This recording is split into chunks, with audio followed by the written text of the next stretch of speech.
What's up, everybody? Today I'm riding the Moto Guzzi Griso 1200 8-valve. This is my personal favorite from Moto Guzzi, and I enjoy riding this bike each time I take it out. Today I'm going to discuss the pros and the cons of this bike in detail. The Griso runs an 1151cc 9-degree vtwin transversely mounted in frame. It makes about 110 horsepower and 80 foot-pounds of torque. Enough to get yourself in trouble, not quite enough to keep up with your leader bike buddies. Attached to this motor is an external oil cooler and a deep sump pan, something you definitely need for Texas with an air-cooled motor. Intake is provided through twin 50mm throttle bodies. It's a 6-speed transmission with a single clutch. Stopping this 495-pound gentleman sport bike is a pair of 320mm discs in the front with 4 piston calipers on either side. In the rear, we have a 282mm rotor with a twin piston caliper. Now, this bike does run spoked wheels, but Moto Guzzi has actually O-ringed each nipple, allowing you to run tubeless tires without tubes.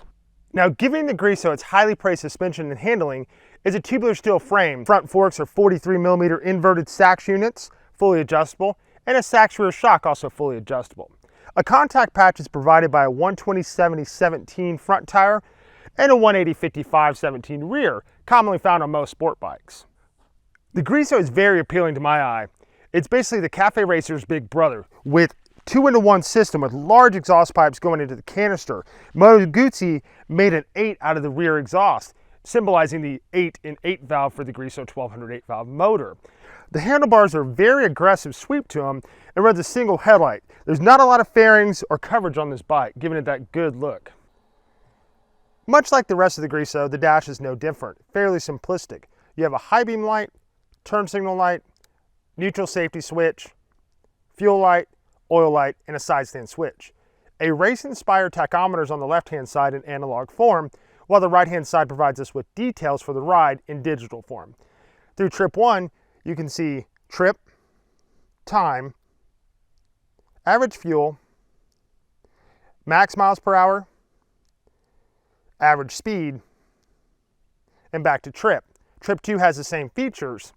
In mode, we can go through menu and see settings, lap timer, diagnosis, language, and exit back. We can also see battery voltage and fuel miles per gallon. The Moto Guzzi Griso reveals its best attributes carving a canyon or hill country road. The smooth torque curve allows you power on demand at almost any RPM. You'll also be able to avoid being in high RPMs just to stay within the power band. The longitudinal crankshaft rotates parallel with the chassis, giving a more accurate steering feedback. The 61-inch long wheelbase provides stability through the corner without having a twitchy feeling experienced on most sport bikes.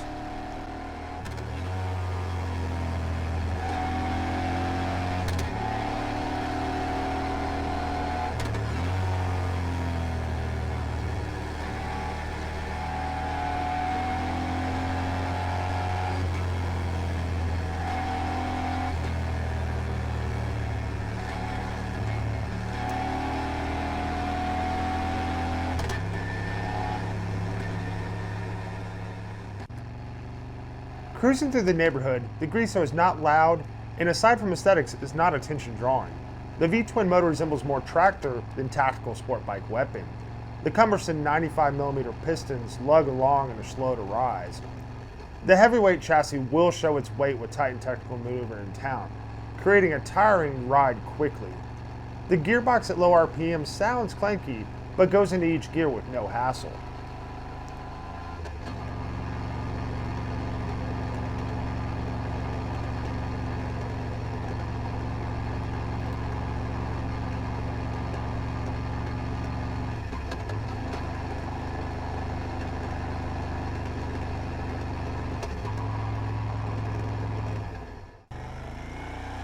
While straight line racing is mostly meant for those with high RPM abilities, the Guzzi's large amount of torque propels itself rather quickly from 20 to 80 miles per hour.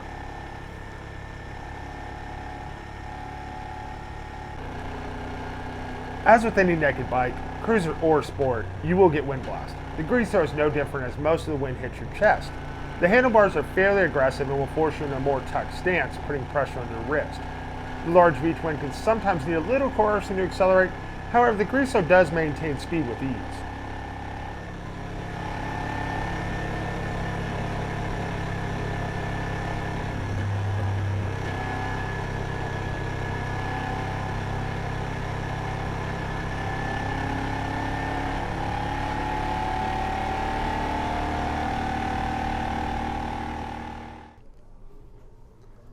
Overall, the Moto Guzzi Griso offers a glimpse of how well a power cruiser can be built. The vtwin motor, combined with fuel mapping, provides a smooth power delivery resulting in a deceptively quick bike. The weight is almost non-existent when entering long sweeping corners.